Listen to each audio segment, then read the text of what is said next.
এই খুকি, তুই এখানে অপেক্ষা কর, আমি জঙ্গল থেকে ফলমূল সব খুঁজে খুঁজে নিয়ে আসছি।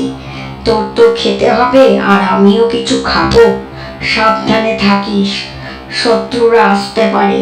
এই যে শত্রুরা, তোকে যারা খুঁজে বেড়াচ্ছে সেই শত্রুরা। সাবধানে থাকিস।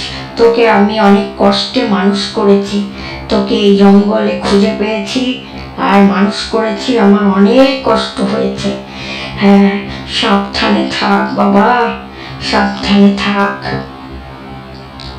আমি এই যাবো আর আসবো, আমি তো বয়স হচ্ছে, তোকে নিয়ে আমার অনেক চিন্তা, পাত্রস্থ করলেই শান্তি। হ্যাঁ বাবা, তুমি যাও, আমি সাবধানেই থাকবো। তুমি বেশি দেরি করো না, অনেক ফলমূল নিয়ে এসো। আমার বড় খিদে পেয়েছে, কালকে ভালো করে কিছু খাওয়া হয়নি। তুমি যা পাবে তাই নিয়ে এসো। পারলে তুমি জমির থেকে একটা তরমুজ এনো, আর লিচু এনো, আম এনো। হ্যাঁ, তুমি মানুষের মধ্যে যে বাগান আছে সেখানে তুমি যেও, হবে? আমি অপেক্ষা। বাবা সেই কতক্ষণ আগে গেল, কখন গেল? সকালবেলা গেল আর সন্ধে হয়ে গেল, এখনো আসছে না। এই বাবাকে নিয়ে আর পারি না, আমার কথা ভাবে না। আমি এত বড় হয়ে গেছি, একা একা জঙ্গলে থাকতে পারি না, সেই বাবা জানে না। আমি যখন ছোট ছিলাম আমাকে কাঁধে নিয়ে বেড়াতো, কিন্তু আমি বড় হয়ে যাওয়ার পর সেটা আর পারে না, তাই আমাকে এই কুড়ে ঘরে রেখে চলে যাই ফল আনতে। মানুষটা খুব ভালো, যতই এটা শিম্পাঞ্জি হোক না কেন, তবু যেন ভালো মানুষই বলছি, কারণ মানুষের মতনই সে আমাকে দেখভাল করে, আমাকে ছোট থেকে বড় করেছে।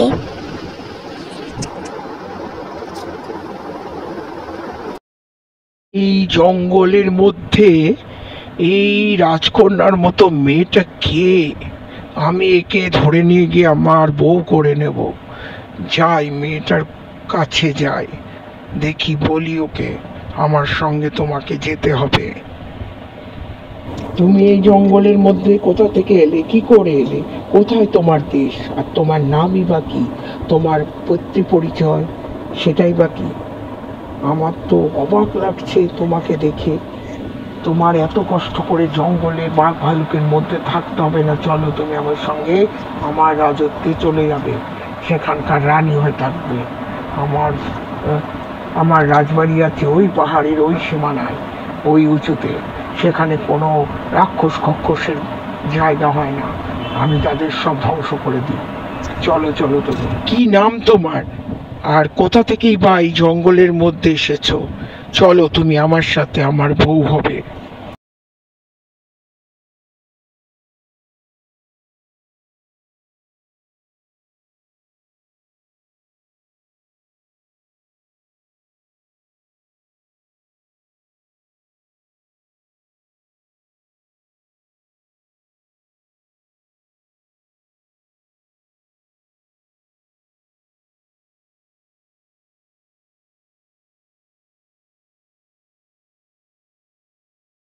কে তুমি এসেছো আমার মেয়েকে নিতে? তোমাকে আমি মেরেই ফেলবো, আমি ছোটবেলা থেকে ওকে মানুষ করছি। তুমি কে? তুমি এখান থেকে চলে যাও, তুমি যেই হও তুমি এখান থেকে চলে যাও, আমার নখের খামচানিতে তুমি শেষ হয়ে যাবে।